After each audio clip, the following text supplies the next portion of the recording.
This is our Voyageur van. It's based on a Mercedes Sprinter 2.2 litre engine, automatic, on a 4-ton chassis. On the passenger side of the vehicle, it's right-hand drive, so on the passenger side there are first an opening door to the cab and 3 lockers, none of which are terribly interesting. The first one you see is simply a small locker for cables and things. Then there's the Truma locker, followed by the toilet locker. I won't open that. Down the right hand side of the van you'll see one large locker leading again into the garage along the back of the van, and then towards the front you'll see a number of locker doors. The right hand one being the gas locker, where we have 2 refillable gas cylinders of 11 kilograms each. That arrangement includes a crossover changeover valve and crash protection valves. Should the vehicle be involved in a crash, they immediately shut the gas off for safety reasons. The 2 smaller lockers to the left of the gas contain the electrics. Okay, so this is the entrance door to the van, which includes a waste bin, as you can see. The electric step on entrance to the van as well. You can just see above that the awning which covers the van from back to virtually the front, and above that you can just see the television aerial and a solar panel, but more of that later. This is a view looking forward into the cab of the van. The 2 seats in the front swivel, so when you're on site they tend to be facing backwards. Obviously when you're driving you face the other way. I've now lowered the seats so that you can see the dash arrangement. It's a conventional Sprinter but with steering wheel controls as well for radio and various other things. In the centre console is the heating and also the radio, which includes a screen for the reversing camera. Apart from that, it's a conventional Sprinter interior, automatic. If you can spot a little black box down in the centre below my white cable, that's the part of the tracker system and immobiliser. There are 2 side-facing seats, one on either side of the van, with a table in between. The table does extend should it be required, and there is some storage underneath,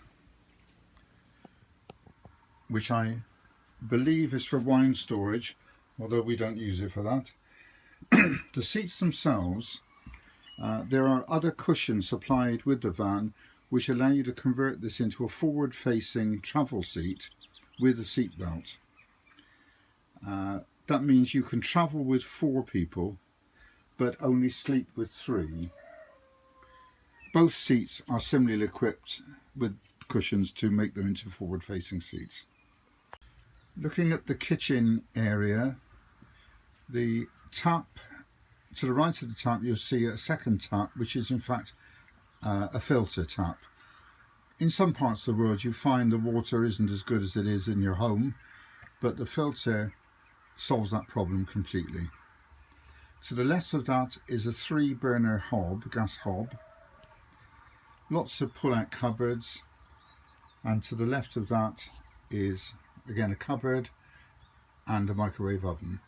You have the choice with this van as to whether you have a gas oven there or microwave, and for reasons which I will explain in a moment, we chose a microwave in preference to a gas oven. Around the kitchen you'll also see lots of cupboards and places to store things like foil and kitchen cling film and so on. Opposite the kitchen area is the fridge, which is a fridge and freezer. It's an AES fridge, which means it runs on 12 volts when driving and gas or electric. It's automatic selection if you don't select it yourself. To the left of that you'll see a thin cupboard from floor to ceiling. The centre section has a roll down front which includes the television, which you can pull out.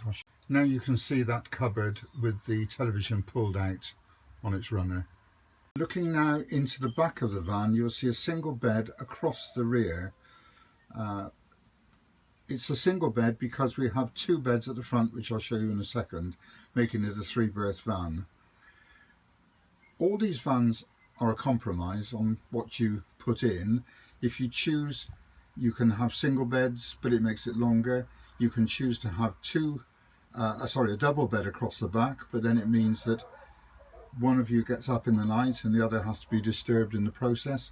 So we chose the single bed, and the advantage of that is that if we want to, we can sleep separately, certainly, and then we don't disturb each other in the night.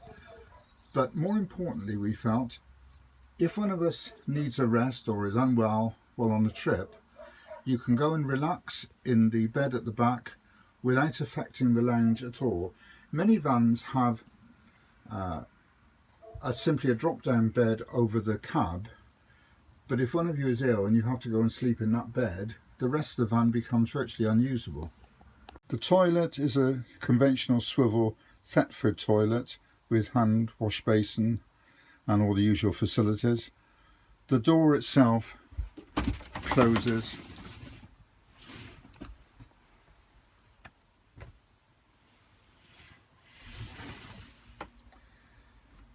on the other side is the shower. It's the Beam Me Up Scotty type. If I turn the camera around, you can see it includes the shower on the right and a towel rail on the left with hanging space above for wet towels and a closing door.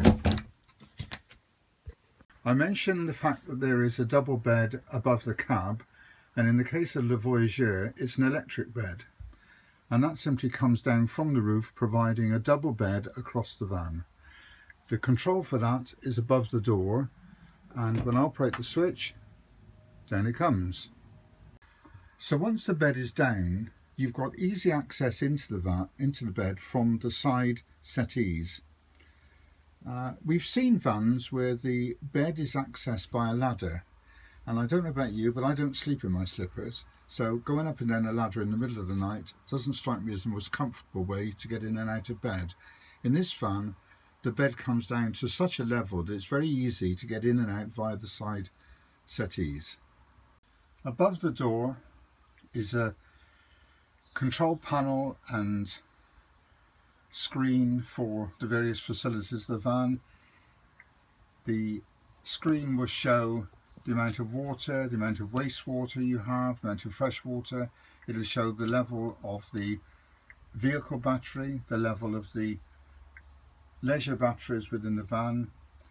It's the controller for the heating system, the Truma heater, which controls both the room temperature and the water. That's all controlled from up here. There are a number of other switches up here which I won't bore you with, but essentially one of them is a turn off switch for the gas. And what you're seeing down towards the door entrance are the switches for the inverter. It's a simple on-off switch, but when that switch is turned on and the inverter is turned on, all power supply sockets in the van and all electrical appliances are live.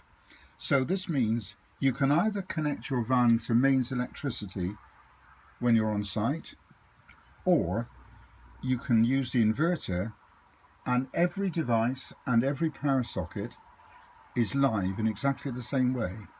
So the microwave works off mains because we always have mains. So I'm now going to do a final panoramic view of the van, starting at the front.